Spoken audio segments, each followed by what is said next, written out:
Good afternoon to all. I am Manish Singh Bharti, Assistant Professor Rabindranath Tagore University Bhopal. Today our first session of today workshop on topic of intellectual property rights. Before starting the session, let me introduce our resource person Aditi Gehlot ma'am, Delivery Head IPR Legacies Group Pune. She is awarded BA degree from Rajasthan University and LLB degree from IIT Kharagpur. She is also a member of Bar Council of Rajasthan and a registered patent agent, has a 12-year professional experience and delivery head IPR and Legacies Group Pune. Now I request to ma'am please start our session. Thank you Please, so much, please ma'am. Manish Yeah. sir. Thank you. Okay. Okay.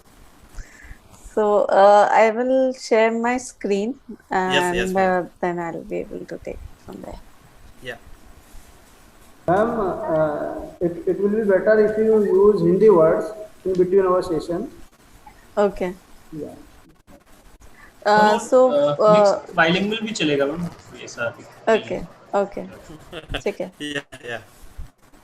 ठीक है.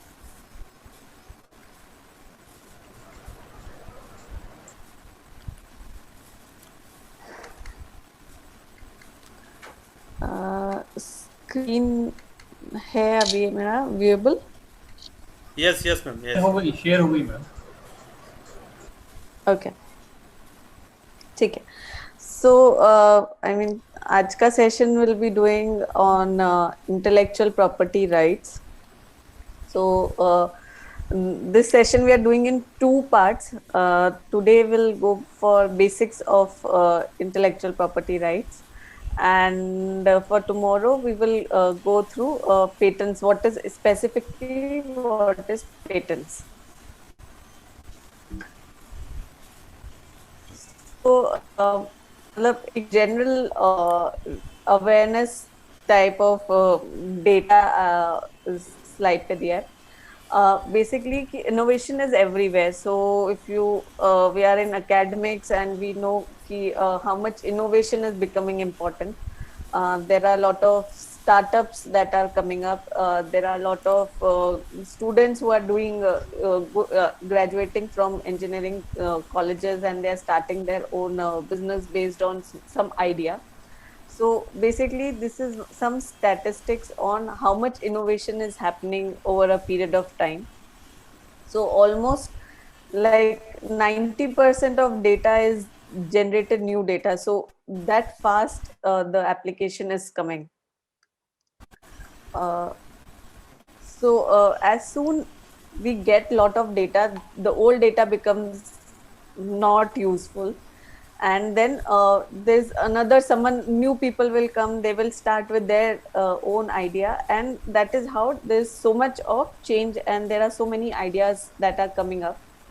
So as a statistics, small statistics, China has the most number of intellectual property rights filing, which earlier they were having like 40,000. So in last rather in last 13 years or rather 15 years, they have come from 40,000 patents to 7.5 lakh patents. So this is the amount of innovation that is happening in countries like China. सो कैसे हम China को हमेशा समझते हैं कि वो copy करते हैं और अपना प्रोडक्ट बेचते हैं, बट उन्होंने अपना सारा जो भी इंटेलेक्चुअल प्रॉपर्टी था और अदर आइडिया को कॉपी से खुद से बनाना चालू किया, एंड दैट्स हाउ वो 40,000 पेटेंट एप्लीकेशन से 7 लाख पेटेंट एप्लीकेशन कर गए. So this is one of the मतलब very good example of how innovation can change things. And now everyone knows that China is the maximum country where the maximum number of things come out from. They are the largest exporters of lot of new things. So what is intellectual property rights? So it is like a bundle of rights. So it is something like property in a very very general sense.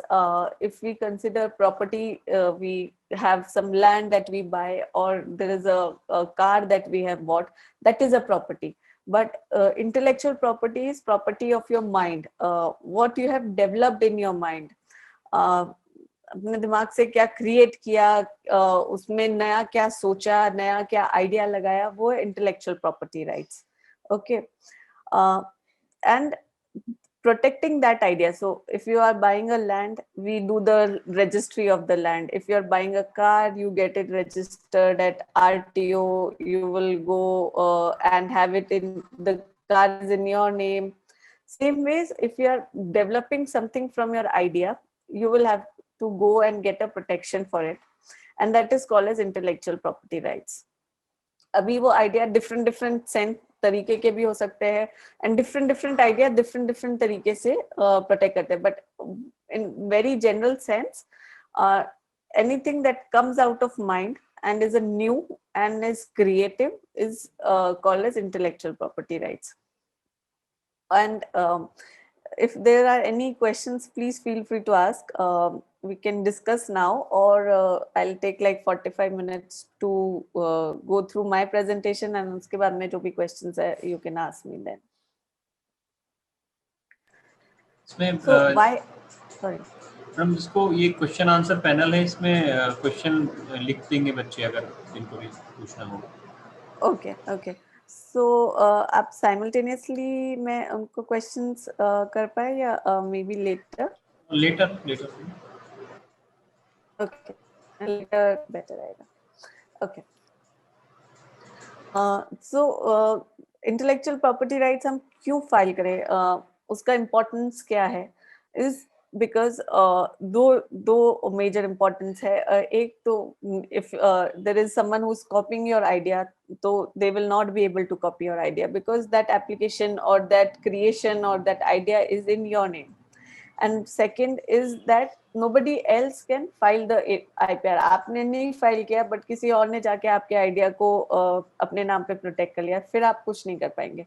So important है कि सबसे पहले अगर आपका idea है तो उसको आप प्रोटेक्ट करें IPR से, और अगर आप उसको नहीं प्रोटेक्ट कर पाएंगे तो कोई और उसको कॉपी करेगा और उससे प्रॉफिट लेगा, क्योंकि वो आपको, अगर उसने IPR फाइल कर दिया तो वो आपको कॉपी नहीं करने देगा. सो उसका फर्स्ट रीजन ये है कि आपका अगर आइडिया है, अगर आपने उस पर इन्वेस्ट किया है, आपने उसका आइडिया से अपने बिजनेस को ग्रो किया है, तो इट इज इम्पोर्टेंट कि आप उसका IP प्रोटेक्शन भी लें. तो IPR से आप क्या क्या कर सकते हैं. ऐसे नहीं कि जस्ट एक IPR मिल गया हमको, हमने पेटेंट फाइल कर दिया, हमको पेटेंट ग्रांट हो गया, बट उसके बाद में क्या, उससे हमको क्या फायदा होगा. So everything goes around profit क्या है उससे. तो IP क्योंकि एक प्रॉपर्टी है, तो आप उसको अपने आइडिया को अगर आपने अपने नेम पे किया है तो आप उसको किसी को दे सकते हैं, आप उससे बैंक से आजकल लोन ले सकते हैं, आप वो किसी और को लाइसेंस कर सकते हैं कि मैं ये पेटेंट यूज नहीं ले रहा, बट आप ये यूज लीजिए, आप मुझे इस रेंट पे आप मेरा पेटेंट एप्लीकेशन यूज ले सकते हैं. या फिर आप उसको किसी और से बाय भी कर सकते हैं. किसी और का अगर पेटेंट है तो आप उसे बाय कर सकते हैं, आप उसे सेल कर सकते हैं. तो वो एक जनरल जैसे प्रॉपर्टी होता है, वो IPR भी एक प्रॉपर्टी है. दो आप वो किसी प्रॉपर्टी को देख नहीं सकते उसमें, क्योंकि वो कोई लैंड या कार नहीं है, बट वो आपका एक आइडिया है, आपका मेंटल क्रिएशन ऑफ वर्क है, which you can use as a property. So जैसे मैंने बताया, different ideas different IPR rights के अंडर प्रोटेक्ट कर सकते हैं. सो मेजरली ये सारे डिफरेंट टाइप्स ऑफ IPR होते हैं, एंड ये यूनिवर्सली अप्लाइड है, नॉट कि इंडिया में ऐसा होता है और दूसरी कंट्रीज में कुछ और होता है. तो पेटेंट अगर है तो पेटेंट इंडिया का, अगर आप पेटेंट जो बोलेंगे वो दूसरी कंट्रीज में भी वैसे होता है, बट हर कंट्री में आपको वो पेटेंट राइट के लिए अप्लाई करना पड़ता है. सो सेम वे पेटेंट्स होते हैं, ट्रेडमार्क्स होते हैं, कॉपीराइट होते हैं, डिजाइन एप्लीकेशन होते हैं, और अगर आपने कुछ भी जैसे आपका कुछ सीक्रेट फॉर्मूला है आप दूसरे किसी को बताना नहीं चाहते पब्लिकली, बट उसको एक एज अ ट्रेड सीक्रेट भी प्रोटेक्ट कर सकते हैं, बट उसके लिए एक स्पेसिफिक स्टेप्स लेने पड़ते हैं कि वो आपका जो सीक्रेट है इज टेकन कॉन्फिडेंशियल रहे as a trade secret. So That's why different categories of IPR are classified based on कि आपका वो किस टाइप का आपने उसमें इनोवेशन किया है या इन्वेंशन किया है. सो एक जनरल मैंने एग्जांपल लिया है ऑफ आईफोन. तो आईफोन में सभी टाइप के आईपीआरस कवर होते हैं. जैसे आईफोन का जो एप्पल का जो साइन है, एप्पल का साइन वो उनका ट्रेडमार्क है. तो ट्रेडमार्क को हम जनरली बोलते हैं कि वो लोगो है उनका, कि एप्पल साइन आप जहाँ पे भी देखेंगे तो आपको पता चल जाएगा कि ये एप्पल कंपनी का है. मे बी ये जो आईफोन जो लिखा होता है नीचे, यहाँ पे एक जगह पे आईफोन लिखा होता है, तो वो आईफोन जो लिखा है वो कंपनी का प्रोडक्ट का नाम है. तो जैसे कंपनी नेम एप्पल है, एप्पल के जो मोबाइल फोन्स आते हैं वो आईफोन नाम से आते हैं. उनके जो सॉफ्टवेयर होता है, एप्पल का जो सॉफ्टवेयर है वो आईओएस सॉफ्टवेयर के नाम से नोन है. जैसे विंडोज का है वो अलग सॉफ्टवेयर है. सेम टाइप में अगर आप लैपटॉप लेंगे तो मैकबुक अगर बोलेंगे तो वो ट्रेडमार्क एप्पल कंपनी के हैं. तो सेम वे एक ट्रेडमार्क से एक प्रोडक्ट की पहचान होती है. सेम वे अगर पेटेंट्स में बोलेंगे तो पेटेंट्स जनरली उसमें टेक्नोलॉजी एस्पेक्ट क्या क्या है. तो उनका जो जैसे टेक्नोलॉजी एस्पेक्ट है कि सीरी जो होता है, या मे बी उनका बैटरी बेटर होता है, या उनके जो स्पीकर्स है अलग है, उनका जो टच स्क्रीन है वो अलग है एंड्रॉइड से. सो जो जो उनकी जो टेक्नोलॉजीज है कि वो जनरली ऐसे बोलते हैं कि आईफोन ज्यादा हैंग नहीं होता है बिकॉज उनका प्रोसेसर फास्ट है. तो जो उन्होंने प्रोसेसर्स पे काम किया होगा वो उनका पेटेंट्स का पार्ट है.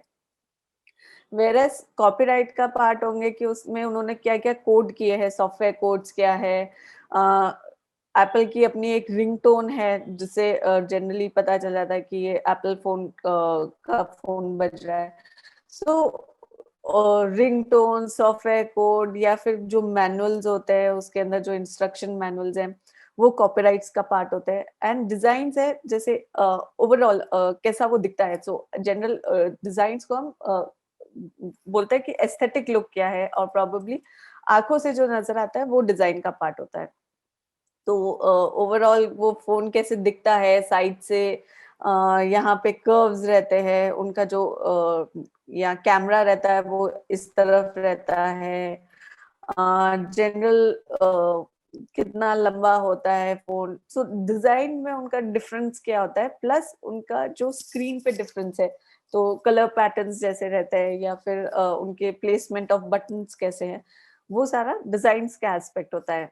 while trade secret is a secret, we don't know. So अब उनमें उन्होंने जो भी पब्लिकली डोमेन में नहीं पता है वो उनका ट्रेड सीक्रेट है. And of course that is something is known to only the company. So एक प्रोडक्ट में बहुत टाइप के आईपीआर हो सकते हैं. Will go by for each type of IPR one by one, but this is like a general एक example की एक प्रोडक्ट में बहुत सारे आईपीआर इंक्लूडेड है. सो ट्रेडमार्क क्या होता है? ट्रेडमार्क इज जनरली कि आप कोई भी साइन को देखते हैं या आप लोगों को देखते हैं कि पर्टिकुलर कोई भी देखा, जैसे नाइकी का साइन देखा तो उसे पता चल जाता है कि ये प्रोडक्ट नाइकी का है. So that is what is trademark. So basically trademarks gives you identity to the company, to the product and to the consumers. So basically consumers confuse नहीं होंगे कि नाइकी से रिबॉक कैसे डिफरेंट है, because Reebok का sign देखेंगे तो पता चलेगा रिबॉक का है, उससे दिमाग में एक पर्टिकुलर इमेज रहती है उस प्रोडक्ट की कि रिबॉक के प्रोडक्ट्स कैसे होंगे टू कंपेयर टू नाइकी के प्रोडक्ट्स कैसे होंगे, टू कंपेयर टू एडिडास के प्रोडक्ट्स कैसे होंगे. सो basically trademarks are an identifying feature for any product or a company. And same way it is to provide indication to consumers कि ये particular जो product है ये इस particular company से related है, and इसलिए उसका reputation भी वैसा होएगा. So same way Coca-Cola is a different company than Pepsi. So we know कि अगर आप Pepsi drink लेंगे तो ये particular taste मिलेगा आपको, ये particular कंपनी का जो reputation है कि वो कोई कंपनी मतलब फॉल्स प्रोडक्ट्स नहीं बेचेंगे. So same way Coca Cola का डिफरेंट आपके दिमाग में एक रेपुटेशन रहेगा, इसलिए लोगों का प्रेफरेंस होता है कि वो कौन सा प्रोडक्ट यूज लेते हैं और कौन सा नहीं लेते हैं. Same way like company cosmetics, तो आप अगर डिफरेंट डिफरेंट कॉस्मेटिक्स देखेंगे तो आपको पता रहेगा कि लॉरियल का कॉस्मेटिक कौन सा है. लॉरियल से अगर कोई भी अदर कॉस्मेटिक्स या प्रोडक्ट इंडिकेटेड है तो विल नो कि कौन सा उनका क्वालिटी कैसा है, उनका गारंटीज कैसे है, उनका एडवर्टाइजिंग कैसा होता है. So trademark is something like a logo, a name which gives a differentiating factor to any organization. तो डिफरेंट डिफरेंट तरीके के ट्रेडमार्क्स होते हैं. तो कुछ ट्रेडमार्क्स होते हैं जो बहुत ही जेनरिक होते हैं. फॉर एग्जांपल मैंने लिया है कारपेट क्लीनिंग कंपनी. अगर आप उसका नाम पढ़ेंगे तो ही पता चल जाएगा कि अच्छा ये जो भी कंपनी है वो कारपेट क्लीन करती है, बिकॉज वो इतना उन्होंने जेनरिक नाम दिया है. बट वो इतना जेनरिक होता है कि कोई और मतलब उससे उनका डिफरेंशिएट नहीं कर पाएंगे वो कारपेट क्लीनिंग कंपनी. बहुत सी कंपनीज होंगी जो कारपेट क्लीन करते होंगे, बट वो कैसे डिफरेंट है उससे. वो अगर मुझे कोई पूछेगा कि आपने कहाँ से काम कराया, I will say carpet cleaning company, तो उससे उनकी कंपनी का डिफरेंशिएटिंग नहीं आया, बट वो जेनरिक नाम है. उसी तरीके से डिस्क्रिप्टिव नाम अमेरिकन एयरलाइंस, तो American airlines, air India, so it उससे एक आइडिया लग गया कि अच्छा एयरलाइंस है जो अमेरिकन एयरलाइंस है तो शायद वो यूएस से ही एयरलाइन की कंपनी, यूएस की एयरलाइन कंपनी है. एयर इंडिया है तो शायद इंडिया की कंपनी है. बट अगर कोई भी बोलेगा गो एयर, तो गो एयर से आप नहीं उससे अंदाजा लगा सकते कि ये कौन सी कंट्री की एयरलाइंस है, बट वो डिस्क्रिप्टिव है. सो जेनरिक और डिस्क्रिप्टिव मार्क्स जो होते हैं वो सबसे ज्यादा अवॉइड करने चाहिए, ताकि वो आपका डायरेक्टली आप जो काम कर रहे हैं उसका नाम नहीं हो, उससे अलग हो. So name like burger king, ठीक है, उन्होंने बर्गर यूज लिया है वर्ड, जिससे पता चलता है कि ठीक है वो फास्ट फूड में है and burgers may be sell करते हैं, उनके मेन्यू में है.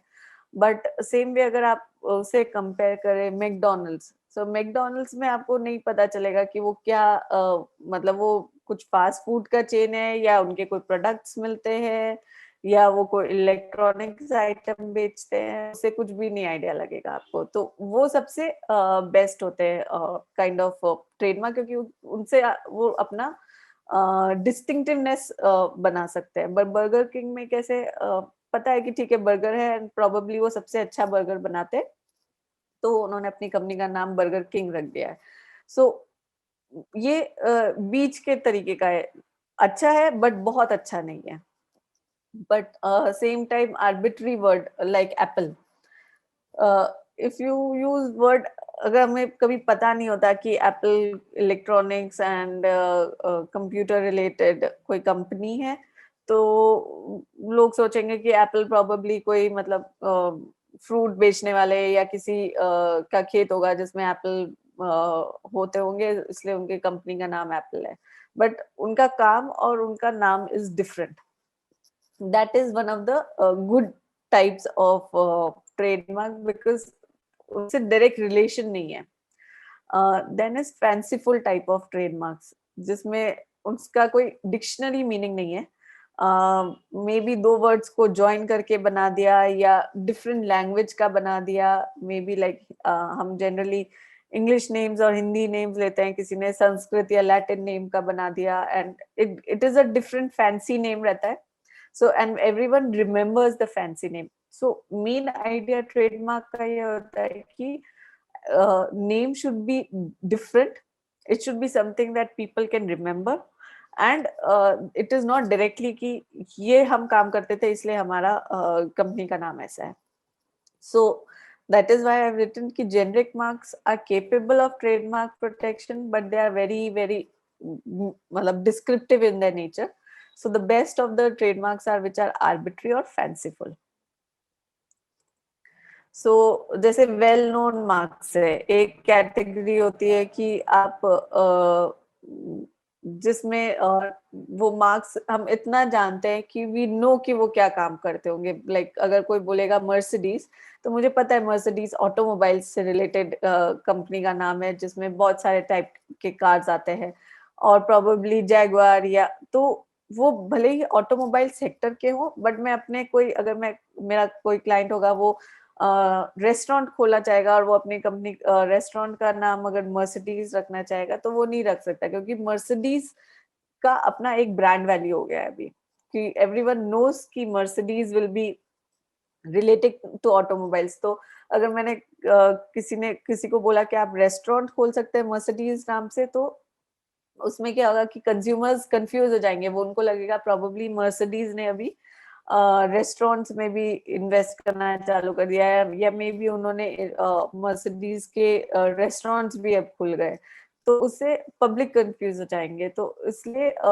लॉ है कि जो भी मार्क्स हैं वो अगर इतने वेल नोन है कि वो एक पर्टिकुलर सेक्टर में इतने नोन है, तो हम दूसरे सेक्टर में उसको यूज नहीं ले सकते उन मार्क्स को। सेम वे, सो मोस्टली जैसे ट्रेडमार्क्स रिलेटिंग होते हैं, इंडिकेटरी होते हैं आपके वर्क, आपकी कंपनी, आपके प्रोडक्ट से रिलेटेड, जबकि कॉपीराइट होता है जो आपने कोई भी जो चीज लिखी है या आपने कोई चीज बनाई है, आर्टिस्टिकली बनाई है। तो फॉर एग्जांपल अगर आपने कोई ब्लॉग लिखा है, कोई आर्टिकल लिखा है, या आपने कोई नॉवेल लिखी है, कोई स्टोरी लिखी है, या आपने कोई फोटोग्राफ ली है, या कोई पेंटिंग बनाई है, तो that is all relating to copyright. So copyright में मोस्टली रिटन, लिटरेरी और आर्टिस्टिक वर्क इंक्लूड होता है। तो उसमें लिटरेरी में इट कैन बी एनीथिंग, जो भी आप लिखते हैं वो ऑटोमेटिकली कॉपीराइट हो जाता है। बट कॉपीराइट रजिस्ट्रेशन लेना इम्पोर्टेंट होता है, क्योंकि अगर उसका रजिस्ट्रेशन लेंगे तो उसे एक आपके पास में सर्टिफिकेट रहेगा कि ठीक है, ये आपने बनाया था, ये आपने खुद ने लिखा है, ये स्टोरी आपकी खुद की है, एंड ये इस डेट से आपने किया है। तो अगर कोई कॉपी कर भी रहा होगा तो आप उसमें अपने लीगल राइट्स आसानी से असर्ट कर सकते हैं। बाकी copyright is a natural right, तो एज सून आपने कोई ब्लॉग लिखा या आपने कोई स्टोरी लिखी, वो आपके खुद की, अगर आपने उसको डेट करके लिखा है कि मैंने आज की तारीख में ये स्टोरी लिखी है, तो आपके राइट्स और आपका उस पे जो भी वर्क है वो उस डेट से एप्लीकेबल होता है। तो जनरल डेफिनेशन में it can be artistic, dramatic, musical work, right, और प्रोबेबली म्यूजिकल वर्क में बहुत डिफरेंट डिफरेंट कैटेगरीज हो जाती है। मे बी म्यूजिक लिखा लिरिक्स किसी और ने लिखे होते हैं, म्यूजिक किसी और ने उस पे कंपोज किया होता है, एंड मे बी जो सिंगर्स होते हैं वो अलग होते हैं। तो everyone has their own rights, but generally जो लिरिसिस्ट होते हैं या जिसने म्यूजिक पे वर्क किया होता है या जो सिंगर्स होते हैं, they give their rights to the producers of whoever the investing party is. But in general, everyone has their part of the rights on the copyright. Same type, cinematographic films, short films that you see on YouTube, Netflix, even the films that are being produced, sound recordings, everyone has their set of rights, and all of that is covered under the Copyright Act. So copyright mein what all rights are included? Right to produce, probably आपने कोई novel लिखी या आपने कोई भी story लिखी, and उसको अगर आप किसी ने उसको मे बी किसी मूवी में कन्वर्ट किया, तो राइट टू रिप्रोड्यूस, आप, क्योंकि वो स्टोरी आपकी है, आप वो राइट किसी और को दे सकते हैं कि ठीक है, आप मेरी स्टोरी पे फिल्म बना सकते हैं। या फिर आप आपकी जो स्टोरी है प्रोबेबली आपने इंग्लिश में लिखी, आप चाहते हो वो चाइनीज में भी हो जाए एंड जापानीज में भी ट्रांसलेट करके, तो आप वो राइट भी आपके पास में कि ट्रांसलेट आप, क्योंकि इवन दो ट्रांसलेट किसी और ने किया होगा, बट सिंस ओरिजिनल वर्क आपका खुद का है, तो आप, the person who has done the original work will have the right. Same way is right to adapt. Adaptations होते हैं कि probably you would have seen South Indian movies are produced, then they are produced in Hindi, then they are produced in other different languages. So that is the right to adapt. And then the right for public performances. So generally कि अगर आपने कोई music गाया है and someone else wants to perform it in public, they will have to take rights from you. So when we have seen the trademark is for a particular kind of product, company name. Copyright is अगर आपने कुछ maybe like कुछ codes लिखे हैं, maybe कोई programming किया है and उसका full code लिखा है, या आपने कोई stories लिखे हैं या कुछ artistic work किया है, that will come under copyright. But patents are totally different. Patents are आपने अगर किसी technology पे काम किया है and वो technology में कुछ enhancement किया है. So what is patents? It is generally a legal right given to the person who has invented. So inventors क्या होते हैं, scientist होते हैं, students होते हैं, maybe जो company में employed होते हैं, वो are doing into R&D and research part of the work. And वो कुछ नया बनाते हैं. Already जो existing technology है, उस existing technology के ऊपर काम करके they are making something that is new. And that was not known to anyone in the world. So that is a different kind of a patent right, or what we call as the IP protection right that we get. So majorly like IPR mein these are different categories, but patent is the biggest of the category because उसमें invention सबसे बड़ा ज़्यादा companies में होता है, major technologies ज़्यादा develop होते हैं, and hence patent related rights और patent related issues ज़्यादा होते हैं. तो उसमें क्या होता है, इफ अगर आपने कोई टेक्नोलॉजी पे काम किया है और वो टेक्नोलॉजी में आपने डेवलप किया है एंड आप उसको मार्केट करना चाहते हैं, बिकॉज ऑब्वियसली आपने अगर कुछ इन्वेंट किया है तो आप उसको मार्केट करके उसके जो भी प्रॉफिट है या मे बी रिक्वायरमेंट है कुछ गवर्नमेंट की या मार्केट की, that will get fulfilled and that will be for like a period of time. तो उसमें आपने अगर पेटेंट फाइल किया है तो उसको कोई और कॉपी करके सेम प्रोडक्ट नहीं बना सकता. सो फॉर एग्जाम्पल अगर हम सेम जो आईफोन का एग्जाम्पल ले रहे थे, तो आईफोन का जो टच स्क्रीन है, touch screen method can not be copied by Samsung का touch screen. So that's why both of them have a different touch screen. Samsung copied their touch screen kind technology from iPhone and they had to stop doing it. वो उनका काफी legal battle चला था US में that they had copied the kind of touch screen which was given by Apple. So that important these kinds of technologies are and inventions are. So how does a patent or innovation comes? So obviously it's first starts with the idea. किसी को idea आया कि हमको mobile phone में ये जो keypad है वो नहीं होना चाहिए, वो टच स्क्रीन होना चाहिए. तो वो एक आइडिया आया, वो आइडिया पे काम करेंगे तब उसको इनोवेट बोलेंगे. तो वो कैसे कर सकते हैं? सो एक आइडिया आया, आइडिया पे कैसे काम करेंगे, वो उसको कैसे एक्चुअली रियलिटी में कन्वर्ट करेंगे इज इनोवेट.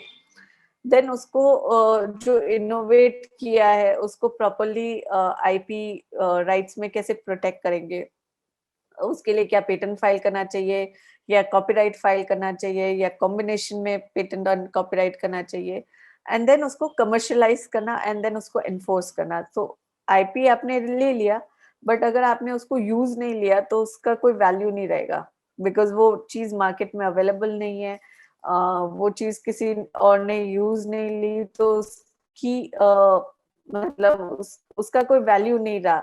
तो उसको इम्पोर्टेंट है कि वंस आपने आईपी प्रोटेक्ट किया तो उसके बाद में आपने उसको कमर्शियलाइज किया एंड देन कोई अगर और कॉपी कर रहा है आपके उस आइडिया को तो उनके अगेंस्ट एक्शन लेना. नहीं तो इट विल बिकम इजी कि कोई फर्क नहीं पड़ता, वो कंपनी का आप कॉपी कर सकते हैं, वो लोग कुछ एक्शन नहीं लेते. सो इट्स इम्पोर्टेंट कि आइडिया से एनफोर्समेंट तक all these steps should be taken.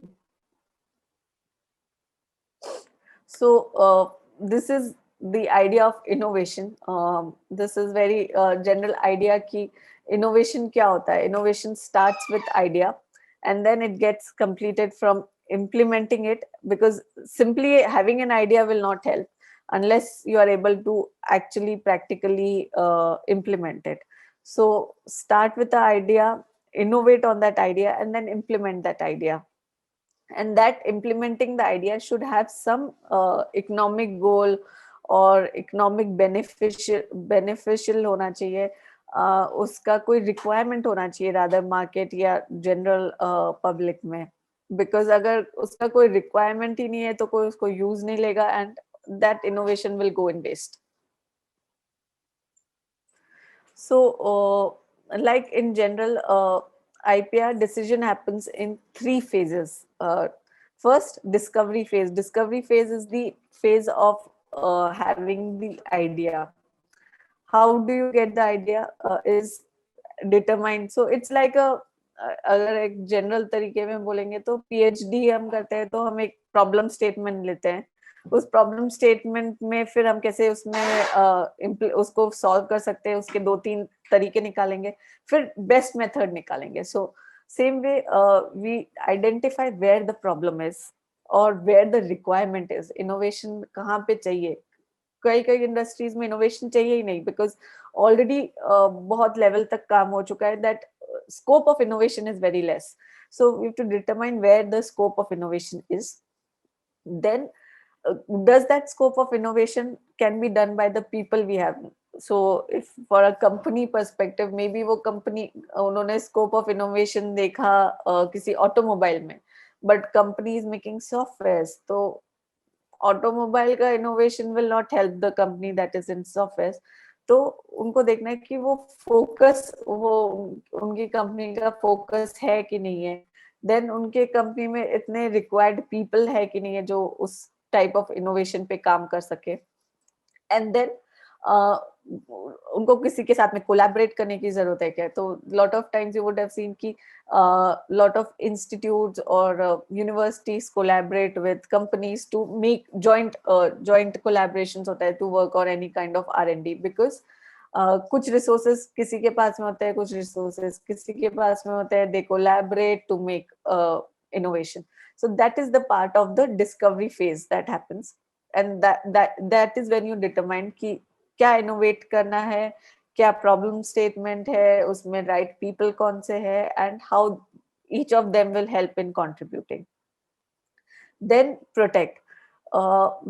सो हमने इनोवेट कर लिया, हमने ढूंढ लिया कि हमको इस पे वर्क करना है, इस पे वर्क कर लिया. देन बट अगर आईपी प्रोटेक्ट नहीं किया तो it will become a public knowledge and then it will be open for them. So all the cost and time that they have put into discover for the innovation will be lost. So it is important to know कि protect कैसे करना है कि actually कोई उस पे उसको copy नहीं करे. क्या हमको इंडिया में ही प्रोटेक्ट करना है या किसी और कंट्री में भी प्रोटेक्ट करना है. इंडिया में प्रोटेक्ट करना है तो उसका क्या कॉस्ट रहेगा, कॉस्ट बेनिफिट्स क्या होंगे. अगर हम अभी उसको कॉस्ट मे बी लाइक 50,000 का कॉस्ट आ रहा है तो क्या इंपॉर्टेंट है कि हम 50,000 का कॉस्ट लेके we get a profit of 2 lakh rupees. All these things have to be seen in protect. तो उसमें लाइक कि कितनी रिक्वायरमेंट है कि कोई उसको कॉपी नहीं करेगा. अगर कॉपी करेगा तो हमको क्या एक्शंस लेने, क्या क्या एक्शंस ले सकते हैं legally, and what all work that can be done. Same time commercialise करना. तो आपने प्रोटेक्ट कर लिया, देन आपको कमर्शलाइज आप कैसे करेंगे उसको. क्या आप अपनी कंपनी के थ्रू कमर्शलाइज करेंगे या आप किसी और को सेल आउट करेंगे वो टेक्नोलॉजी की. ठीक है, मैंने ये टेक्नोलॉजी बना दिया है, ये मैंने आईपी प्रोटेक्ट भी कर लिया है. Because getting IP protection is one of the main criterias when you will see कि स्टार्टअप्स कंपनीज आप कैसे फॉर्म कर सकते हैं. या आप अगर किसी टेक्नोलॉजी को लाइसेंस कर रहे हैं तो it has to be IP protected first to get go for licensing. And then उसका वैल्यूएशन क्या है. जो आपने टेक्नोलॉजी बनाया है वो एक्चुअली उसका वैल्यू 50,000 है या 50 करोड़ है. So there are different parameters to check कि वैल्यूएशन कितना होना चाहिए. तो that all forms part of the commercialization. And all this has to be done keeping in mind that when we are discovering, we should know what the end goal should be. So that is why companies innovate कर लेते हैं but उनको पता नहीं होता है कि हम उसके बाद में करें क्या. तो फर्स्ट स्टेज पे वही इनोवेशन या इन्वेंशन पे काम करते हैं where they will go ahead in patent filing. So different types के इनोवेशंस होते हैं. कुछ इनोवेशंस होते हैं जो स्मॉल चेंजेस होते हैं, which are called incremental innovations.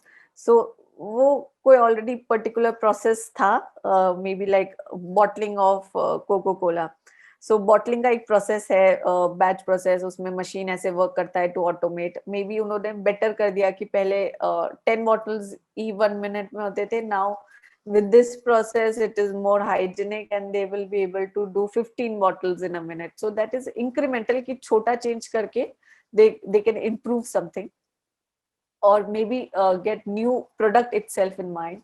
So koi product pehle available nahi tha and there was some gap or maybe a requirement in market ki aisa product aana chahiye which will help improve something. So if we take an example of car, there are certain sensors which were not there. Pehle, if you are taking your car in reverse, there will not be sensors ki piche kuch hai aapke gaadi ke. But now there are sensors which are there, which will help you determine ki there is something else, there's something in the back, so you need to be careful. So these kinds of products are new products. They the companies identified ki aisa ek product hoga to beneficial hoga. Same time कोई process, कोई नया type का improve process of delivering something और doing any kind of service और any kind that was totally new. So these kind of innovations are something that can be classification है basically innovations का. Major जो patents होते हैं या major जो innovations होते हैं are towards these blue areas which are working on product process और incremental. But or then second comes the green part, which is outcome driven, organization driven, or a breakthrough. So breakthrough innovations are very less because they will be like it, there was nothing existing and suddenly there was something that came in light. So if we have to talk of there's a lot of conversation about Wi-Fi electricity. So having the electricity through Wi-Fi will be a breakthrough innovations. Lot of scientists are working on it, but this is breakthrough because इससे पहले किसी ने इस पे काम नहीं किया है. तो working on breakthrough or disruptive innovations is very very less. While most of the innovation happens is outcome driven कि हमको ऐसा एक प्रोडक्ट लाना है, तो हमको पता है प्रोडक्ट कैसा लाना है, अब उसको करने के लिए क्या इनोवेट करना पड़ेगा. That is how we decide कि इनोवेट क्या करना है. या ऑर्गेनाइजेशन ने बोला कि हमको इस तरीके में हमारा विजन होना चाहिए या इस टाइप के प्रोडक्ट्स हमको लाने चाहिए, and then we work to make those kinds of products. So what is an invention? So everything cannot be an invention as per, and this is a legal, as per legal terminologies. Invention has to be something that is useful. The usefulness is very very important, and then it has to be anything like process, method, machine, apparatus, manufacturing के लिए. So it cannot be anything that is abstract, like आपने दिमाग में बनाया but वो actually implementable नहीं है, actually उसका प्रैक्टिकल एप्लीकेबिलिटी नहीं है, या प्रैक्टिकली आप वो उस तरीके का मेथड या मशीन नहीं बना सकते. So it has to be useful, it has to be an improvement from something else, तो ही वो इन्वेंशन होगा. And then it has to be something जो प्रैक्टिकली पॉसिबल है. Excuse me. सो उसमें फिर आप पेटेंट क्या कर सकते हैं?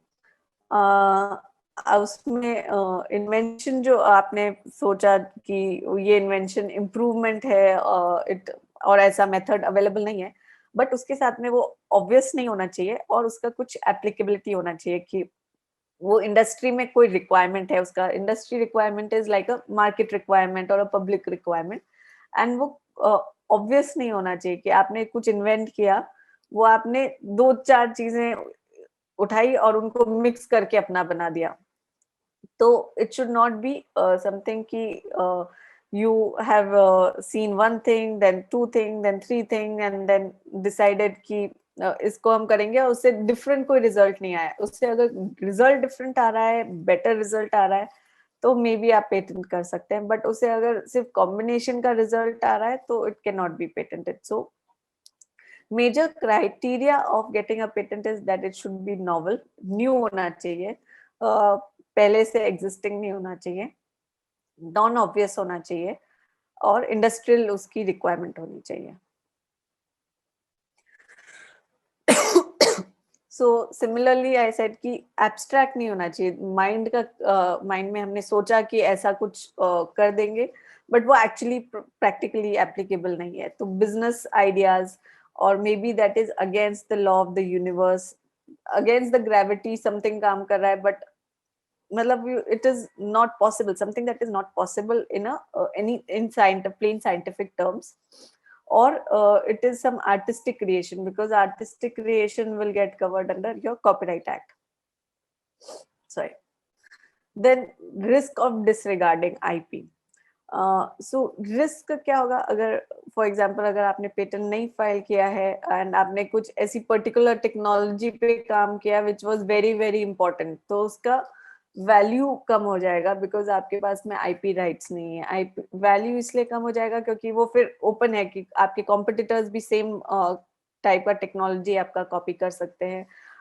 वो ऑलरेडी मार्केट में अवेलेबल हो गया है, तो आपकी एक्सक्लूसिविटी उसमें से चली जाएगी. तो इसलिए इम्पोर्टेंट है कि एज सून आपने कुछ इन्वेंट किया, उसको पब्लिक डिस्क्लोजर और प्रोबेबली पब्लिक फोरम्स पे डालने से पहले, probably in your example it will be like कि आपने कुछ रिसर्च किया है एंड उसको आपने डायरेक्टली किसी रिसर्च आर्टिकल में दे दिया बिना पेटेंट फाइल के, तो वो ऑलरेडी रिसर्च आर्टिकल पब्लिश हो जाता है एंड पब्लिकेशन से आपको आईपी राइट्स नहीं ग्रांट होंगे. And as soon it gets published you cannot file a patent. So patent आप तभी फाइल कर सकते हो publication से पहले. As soon अगर publication हो गया तो patent filing is not allowed because वो already public domain में आपका वो idea जा चुका है. Even आपका खुद का idea आप खुद नहीं फाइल कर पाएंगे. So same way merits में है कि it obviously helps competitors को prevent करना, competition kill करना. आपके पास में आपकी खुद की प्रोप्राइटरी टेक्नोलॉजी रहेगी, आप उसको लाइसेंस आउट कर सकते हैं. आप ऑब्वियसली उससे एक different kind of customer confidence रहता है, कस्टमर ब्रांडिंग रहती है, एंड जो आपके साथ में एम्प्लॉयज है दे ऑलवेज रिमेन मोटिवेटेड. सो एक जनरल मिसअंडरस्टैंडिंग है कि बहुत कुछ इनोवेट लाइक बहुत बड़ा कुछ बनाना पड़ता है to get a patent application, while a simple paper cutter was granted a patent application. उसमें कुछ नहीं था, ब्लेड से लोग पहले भी काटते थे, बट उन्होंने ब्लेड को स्लाइडिंग मैकेनिज्म दिया, उसमें साइड में प्रोटेक्टिव लगाया सो दैट आपका कभी हाथ कट नहीं होगा. And just this simple, these two things of giving a slide mechanism and having a protective plastic cover help them to get a patent application, patent granted. So it does not have to be very very big idea और बहुत revolutionary idea नहीं होना चाहिए. एक simple problem का simple solution or a very very simple solution can also be filed as a patent application. In general confusion होता है कि जो एम्प्लॉयज है और प्रोबेबली स्टूडेंट्स है, who owns the IP rights, patent किसके नाम पे होगा, कौन उसके बेनिफिट्स गेन कर सकता है. तो employees and students are all part of the university, and since university can as per the university all IP that is generated is in name of the university. So anything that is generated during the time of research or during the time of working in the university or doing any kind of work in collaboration with the university will have the rights. But उस पे जिसने काम किया है वो always inventor के तौर पे हमेशा recognize होंगे. तो उसके बेनिफिट्स और मे बी उसका प्रॉफिट और मे that all profit comes to the university or the company who owns it.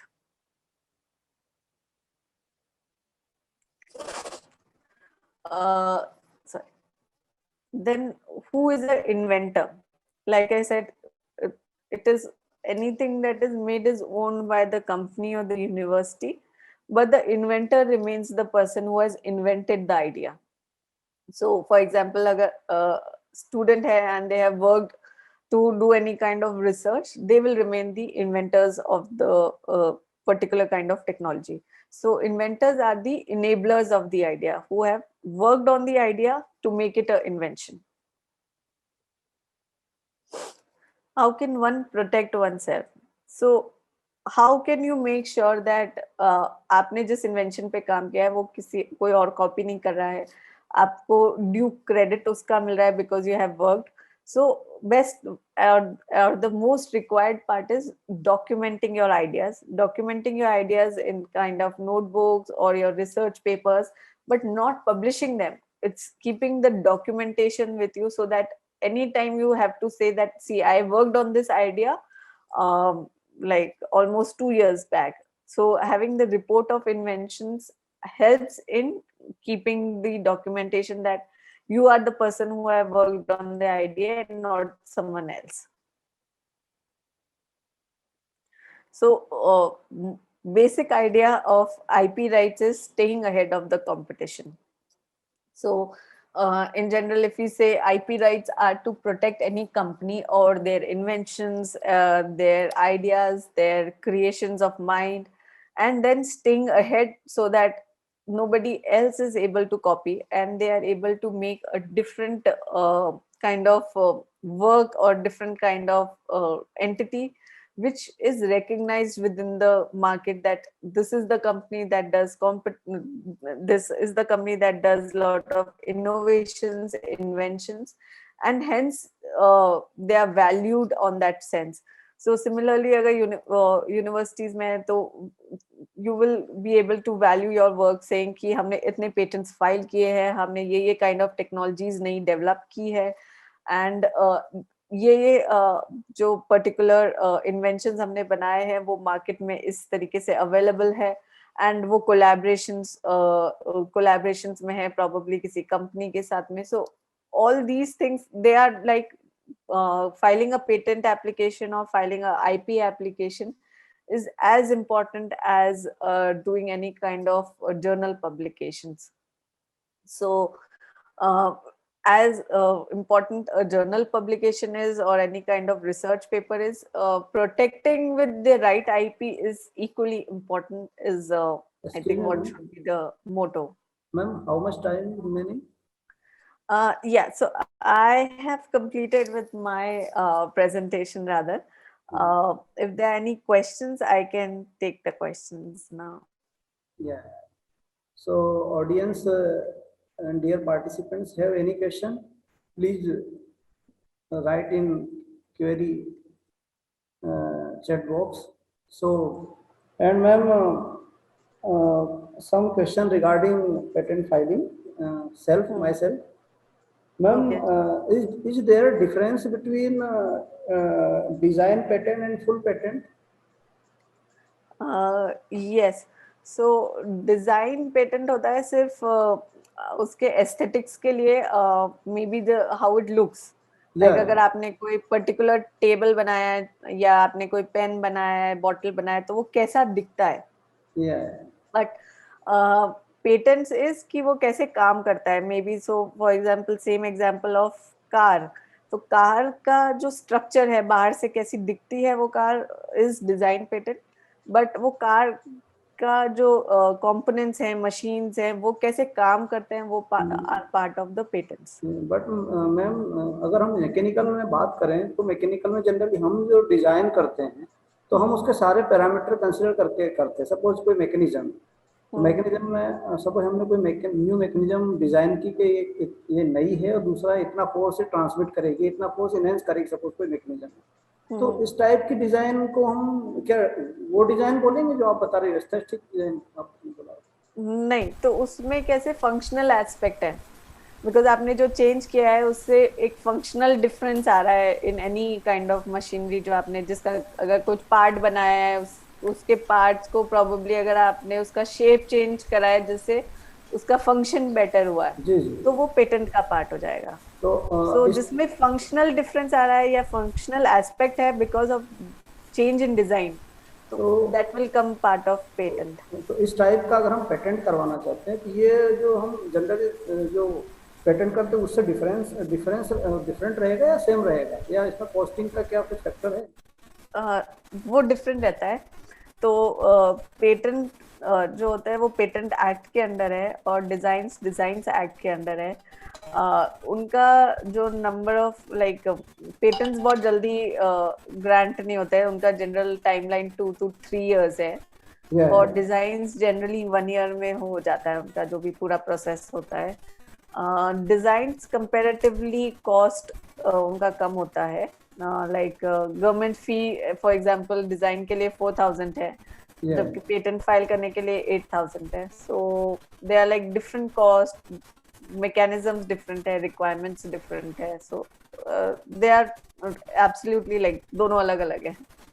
Ma'am एक और क्वेरी है कि नेशनल पैटर्न और इंटरनेशनल पैटर्न में दोनों में क्या डिफरेंस है? क्या हम अगर नेशनल पैटर्न करवाते हैं तो क्या वो लीगली प्रोटेक्ट नहीं रहता है क्या? मतलब जनरल लोग बोलते हैं कि इंटरनेशनल पैटर्न होना चाहिए, पेटेंट होना चाहिए। इंटरनेशनल, सो फ्रैंकली ऑल जो आईपीज है वो कंट्री स्पेसिफिक है। अगर आपने इंडिया में किया है तो आपको इंडिया में ही राइट्स होंगे, आपके राइट्स ऑस्ट्रेलिया या यूरोप में नहीं एप्लीकेबल होंगे। इंटरनेशनल पेटेंट एज सच मतलब है कि आप पर्टिकुलर जिस कंट्री में चाहते हैं उस कंट्री में आप वो पेटेंट एप्लीकेशन फाइल करें। एंड वो मतलब इम्पोर्टेंट तभी होगा जब आप उसको उस कंट्री में यूज भी ले रहे होंगे। सो फॉर एग्जांपल अगर आपने यूरोप में पेटेंट फाइल कर लिया एंड आपको पेटेंट ग्रांट हो गया बट आपने उस पेटेंट को कुछ आगे यूज नहीं लिया तो कॉस्ट इफेक्टिव नहीं होगा। तो हर कंट्री का आपको एक कॉस्ट लगता है जब आप पेटेंट एप्लीकेशन फाइल करते हैं। तो दैट्स व्हाई इम्पोर्टेंट है कि वो कंट्री वाइज सपोज कोई हमने एक ऐसी डिवाइस कंस्ट्रक्ट की और उसको हमने इंडिया में फाइल कर दिया सपोज, उसको किसी ने बाद में पब्लिश कर दिया थ्रू जर्नल के किसी जर्नल में वो आइडिया को पेटेंट करवाने के बाद में। पहले सपोज मैं मेरा एग्जांपल है, सपोज मैंने कोई डिवाइस बनाई, उसको मैंने अपने इंडिया में पेटेंट करवा लिया, तो पेटेंट करवाने के बाद मैंने उसको हम जनरली पेपर पब्लिश कर सकते हैं उसमें, शायद ऐसा मैंने है ना। अब मैंने वो पेपर मैंने पब्लिश कर दिया सपोज, अब वो जो नॉलेज था वो पब्लिक डोमेन में आ गया। अब कोई सपोज चाइना का कोई वो है रिसर्चर, उसने उस आइडिया को लेकर के और कुछ नया डिवाइस बना लिया, तो क्या मतलब मैं उस प्रोटेक्ट कर पाऊंगा उस चीज को? नहीं, तो उन्होंने अगर जो आपका आइडिया लिया है, मे बी जो रिसर्च पेपर से लिया या जहां से भी लिया, और उन्होंने सिर्फ चाइना में ही वो प्रोडक्ट बनाया, चाइना में ही बेचा या मे बी जापान में बेच दिया, बट तो वो कर सकते हैं क्योंकि आपने चाइना और जापान में उसका कोई पेटेंट राइट नहीं लिया। बट सेम वे वो चाइना में बना के इंडिया में नहीं बेच सकते क्योंकि इंडिया में आपने पेटेंट फाइल किया है, तो आप उनको मना कर सकते हैं कि ये पेटेंट हमारा ऑलरेडी है इंडिया में, तो they can not do it. तो इसलिए वो कंट्री स्पेसिफिक होता है। हाँ सर, मैम एक क्वेरी है, how can one pursue a career to become a patent attorney? Yeah. So patent attorney के लिए general basic जो requirement है that you should be technology science graduate होना चाहिए। So someone with a like engineering degree or a master's degree in science. So science requirement is a must because general हम patents में deal करते हैं तो you should have a technology understanding of technology. And then you have to qualify for one patent agent exam, which is organized by the Indian Patent Office, Intellectual Property Office, and that is how you can be. Law का requirement mandatory नहीं है LLB करना, but like it's a useful thing कि आपने अगर law किया होता है तो easily आप समझ सकते हैं law, आप उसको अच्छे से डिफेंड कर सकते हैं। बट बेसिक रिक्वायरमेंट है कि आप इंजीनियर साइंस बैकग्राउंड के हैं एंड आप उसमें उसका जो पेटेंट एजेंट का एक एग्जाम होता है आप उसको क्वालिफाई करें।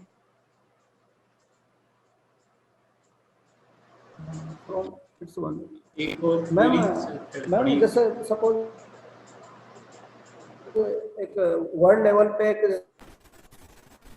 है अपना फाइल कर सकते हैं, ये कंट्री वाइज ही होता है।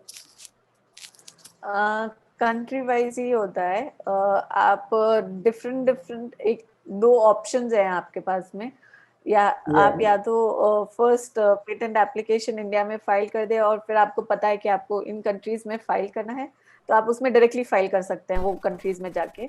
अगर आपको ज्यादा टाइम चाहिए डिसाइड करने के लिए कि क्योंकि वो एक टाइम पीरियड होता है 12 मंथ्स का। आपने अगर आज इंडिया में फाइल किया है तो आपके पास में नेक्स्ट 1 ईयर है डिसाइड करने के लिए कि आप कौन सी कंट्रीज में फाइल करना चाहते हैं। उसके बाद में आप वो एप्लीकेशन का दूसरी कंट्रीज में नहीं फाइल कर पाएंगे, तो आपको विद इन 12 मंथ्स वो डिसाइड करना होता है। तो अगर 12 मंथ्स में अगर आप नहीं डिसाइड कर पा रहे और आपको एक्स्ट्रा टाइम चाहिए कि हम और टाइम लेना चाहते हैं, या कॉस्ट, कई लोग नहीं एकदम से इतना कॉस्ट लेना चाहते, उसको और थोड़ा टाइम गैप देना चाहते हैं, तो एक पीसीटी एप्लीकेशन करके होता है, उसमें आप इंटरनेशनल एप्लीकेशन फाइल करते हैं तो आपको एडिशनल टाइम और मिल जाता है 18 मंथ्स का। तो generally basically 12 plus 18 months 30 months मिल जाते हैं आपको डिसाइड करने के लिए। But ultimately like end goal में आपको जिस कंट्री में आपको आईपी फाइलिंग चाहिए वो कंट्री में आपको आईपी एक्चुअली रजिस्टर करना पड़ेगा। एक ग्लोबल कुछ नहीं होता कि ग्लोबल पेटेंट हो गया या हमने एक जगह फाइल किया तो दूसरी जगह ऑटोमेटिकली हो गया, वैसा नहीं होता कुछ भी। Sir Bharti sir, have you any question sir? कुछ क्वेरी अगर आपको हो तो नहीं sir. HOD sir, HOD sir कुछ क्वेरी अगर है आप तो कुछ आप कहना चाहते हो आप सेशन के बारे में? किससे बोले सर? सर एचओडी सर आपसे। हाँ, first of all I am thankful to madam for giving this wonderful speech and I hope that this is very useful for our career and मेरे को कई चीज़ें इसमें मालूम नहीं थी कि हम पेटेंट के लिए छोटी छोटी चीज़ों में, जैसे मैडम ने कटर का एग्जांपल दिया कि छोटी छोटी चीज़ों के लिए भी पेटेंट फाइल कर सकते हैं। और एक मेरा डाउट था मैडम, जैसे मान लीजिए जो हम पेटेंट फाइल करते हैं तो हल्दी का जैसे पेटेंट का एक हुआ था कि हल्दी इंडिया में काफ़ी समय से चल रही थी तो उसके लिए एक इंटरनेशनल पेटेंट शायद का कुछ ऑप्शंस था, क्या कुछ ऐसा ऑप्शंस बाकी चीज़ों के लिए भी है क्या? नहीं, तो इंटरनेशनल में मतलब वही मैं एक्सप्लेन कर रही थी, एक एप्लीकेशन करके नहीं होता, वो आपको डिफरेंट एप्लीकेशंस करने पड़ते हैं। सो फॉर हल्दी में ये हुआ था कि हमने, क्योंकि इंडिया ने डॉक्यूमेंट नहीं किया था कि हल्दी एक ट्रेडिशनल नॉलेज है बेसिकली, यूजिंग हल्दी फॉर मतलब ट्रीटमेंट, जो बहुत सारे ट्रीटमेंट में हम हल्दी यूज लेते हैं, वो एक ट्रेडिशनल नॉलेज है, वो किसी ने इन्वेंट नहीं किया है, मतलब लाइक ये अभी की बात नहीं है, ये कुछ लाइक हजारों साल पहले की है, तो वो ट्रेडिशनल नॉलेज है हमारा। सो इंडिया का traditional knowledge was not documented in for हल्दी। सो इसलिए किसी और यूएस बेस्ड कंपनी ने उसको हल्दी के लिए प्रॉपर उसके जो बेनिफिट्स है, हल्दी के बेनिफिट्स उन्होंने अपने पेटेंट एप्लीकेशन में क्लेम किए थे। सो उसके बेस पे इंडिया ने as a global Indian government they had oppose saying कि हल्दी का use is like a traditional knowledge for India. So there was a lot of debate in using haldi and what all can be used and not, and what is part of in traditional knowledge. So उस पे एक बहुत उस पे debate हुआ था and बहुत documents government से सबमिट हुए थे गिविंग की ट्रेडिशनल नॉलेज क्या होता है। तो उसके बाद से we have a repository also जिसमें सारे डिटेल्स हैं, और अभी भी वो ऐड करते जाते हैं एज टू कि ट्रेडिशनल नॉलेज में क्या क्या हमारे इंक्लूडेड है, क्योंकि as you know lot of things वो हम वी नो कि ये ऐसा नीम का यूज और हल्दी का use and lot of other things, eucalyptus का use, we use it in common knowledge, but since it's not documented anywhere, तो वो issues को resolve किया था उस टाइम पे। Thank you madam. हाँ Manish sir, you can continue for both of या us. Okay. I think there was just one question, sorry, by Mr. Ansh. He had asked where ये these, starting में ही इनने पूछा था। हाँ, so where this old data goes after a long period of time. So assume कि उन्होंने वो मेरा फर्स्ट स्लाइड के बेसिस पे पूछा था। उसी से मैं पूछा था। हाँ, तो old data is basically it's not a documented data, जैसे like technology change, my reason was that कि टेक्नोलॉजी में बहुत सारे चेंज होते रहते हैं। सो एक टेक्नोलॉजी पे जब आप काम करते हैं तो दूसरा नया टेक्नोलॉजी आ जाता है, वो इम्पोर्टेंट हो जाता है, फिर आपका दूसरा technology important. So it's not like कि डेटा अक्यूमुलेट हो रहा है, but importance of the old data becomes fast, कि वो इम्पोर्टेंट नहीं रहता, दूसरा डेटा इम्पोर्टेंट हो जाता है, देन दूसरा डेटा इम्पोर्टेंट हो जाता है।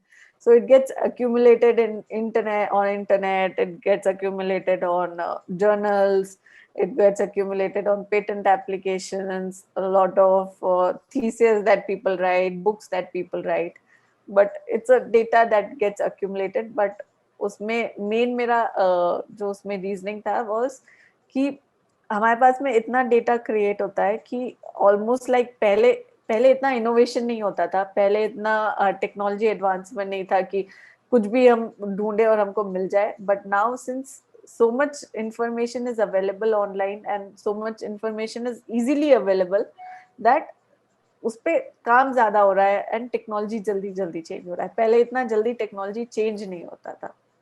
Yeah. So, ma'am, thank you for this wonderful session. I am Tejkan Arodia, Assistant Yes. Professor Rabindranath Tagore University, Bhopal. It Alright. gives me immense pleasure to deliver vote of thanks on behalf of Rabindranath Tagore University to ma'am you sharing the wonderful knowledge. And I would like to thank Dr. Sanjeev Kumar Gupta sir, who is our Dean of Faculty of Engineering, and Mr. Vinesh Yadav sir, HOD of Mechanical Engineering, for coordination of the workshop. I also like to thank all participants for listening session and for enhancing the knowledge. I would like to thank Mr. Manish Bharti sir for cooperate with me as a co-convener to make this session wonderful and organize the event. Once again, my sincere thanks to ma'am spending valuable time to lights us with your knowledge. Thank you, ma'am. Thank you sir, and I hope ये थोड़ा beneficial रहा होगा। Any question please feel free to ask, and thank you so much for the opportunity. Yeah, dear participant, tomorrow we will again on this meeting at Yes. 3:30. Okay, ma'am. Thank you, sir. Thank you, sir. So now I am leave the meeting.